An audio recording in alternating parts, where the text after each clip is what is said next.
Hello दोस्तों, welcome to story deduction. तो आज हम लोग प्रेमचंद की लिखित कहानी बड़े घर की बेटी पढ़ेंगे। तो आइए जानते हैं। बेनी माधव सिंह गौरीपुर गांव के जमींदार और नंबरदार थे। उनके पितामह किसी बड़े धन धान्य संपन्न थे। गांव का पक्का तालाब और मंदिर, जिनकी अब मरम्मत भी मुश्किल थी, उन्हीं के कीर्ति स्तंभ थे। कहते हैं इस दरवाजे पर हाथी झूमता था और अब उसकी जगह एक बूढ़ी भैंस थी, जिसके शरीर में अस्थि पंजर के सिवा और कुछ शेष न रहा था। पर दूध शायद बहुत देती थी, क्योंकि एक न एक आदमी हांडी लिए उसके सिर पर सवार ही रहता था। बेनी माधव सिंह अपनी आधी से अधिक संपत्ति वकीलों को भेंट कर चुके थे। उनकी वर्तमान आय 1000 रुपये वार्षिक से अधिक न थी। ठाकुर साहब के 2 बेटे थे। बड़े का नाम श्रीकंठ सिंह था। उसने बहुत दिनों के परिश्रम और उद्योग के बाद BA की डिग्री प्राप्त की थी। अब एक दफ्तर में नौकर था। छोटा लड़का लाल बिहारी सिंह दोहरे बदन का सजीला जवान था। भरा हुआ मुखड़ा, चौड़ी छाती। भैंस का 2 सेर ताज़ा दूध वह उठकर सवेरे पी जाता था। श्रीकंठ सिंह की दशा बिल्कुल विपरीत थी। इन नेत्र प्रिय गुणों को उन्होंने BA इन्हीं 2 अक्षरों पर न्यौछावर कर दिया था। इन 2 अक्षरों ने उनके शरीर को निर्बल और चेहरे को कांतिहीन बना दिया था। इसी के वैद्यक ग्रंथों पर उनका विशेष प्रेम था। आयुर्वेदिक औषधियों पर उनका अधिक विश्वास था। शाम सवेरे से उनके कमरे से प्रायः खरल की सुरीली कर्ण मधुर ध्वनि सुनाई दिया करती थी।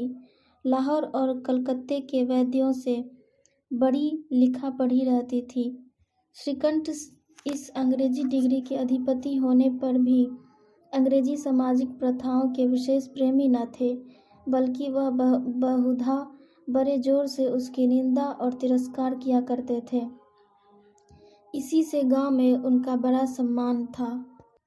दशहरे के दिनों में वह बड़े उत्साह से रामलीला में सम्मिलित होते और स्वयं किसी न किसी पात्रा का पाठ लेते थे। गौरीपुर में रामलीला के वही जन्मदाता थे।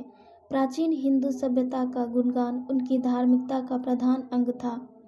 सम्मिलित कुटुंब के तो वह एकमात्र उपासक थे।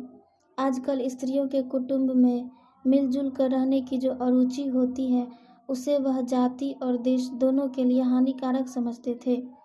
यही कारण था कि गांव की ललनाएं उनकी निंदक थीं। कोई तो उन्हें अपना शत्रु समझने में भी संकोच न करती थी। स्वयं उनकी पत्नी को ही इस विषय में उनसे विरोध था।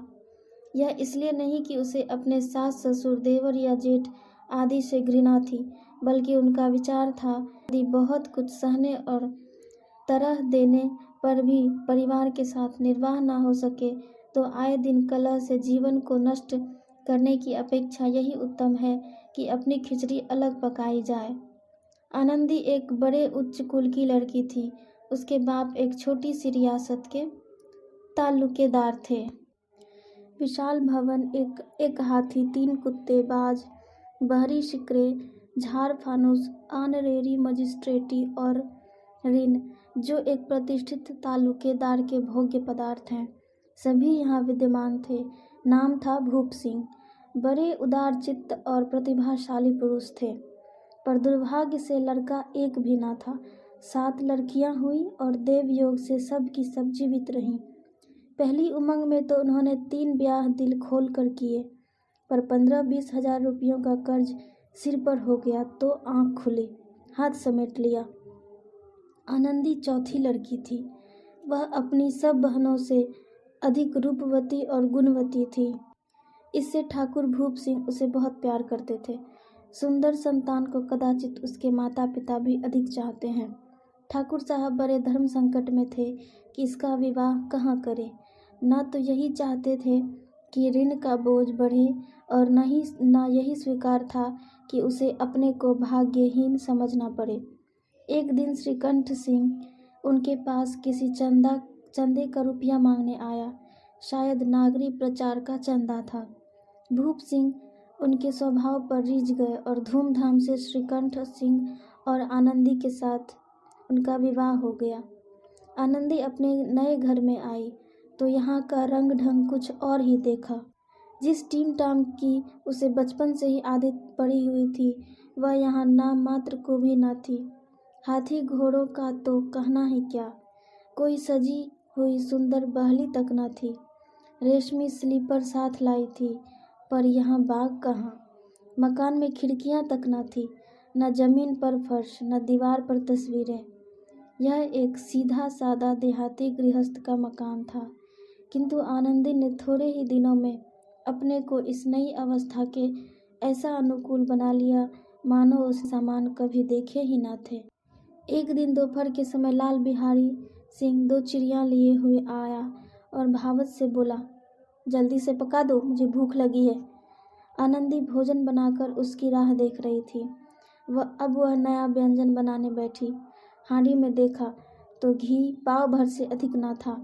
बड़े घर की बेटी किफायत क्या जाने, उसने सब घी मांस में डाल दिया। लाल बिहारी खाने बैठा तो दाल में घी न था।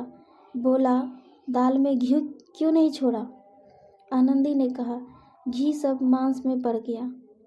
लाल बिहारी जोर से बोला, अभी परसों घी आया है, इतना जल्दी उठ गया? आनंदी ने उत्तर दिया, आज तो कुल पाव भर ही रहा होगा, वह सब मैंने मांस में डाल दिया। जिस तरह सूखी लकड़ी जल से जल उठती है, उसी तरह क्षुधा से बावला मनुष्य जरा जरा सी बात पर तिनक जाता है।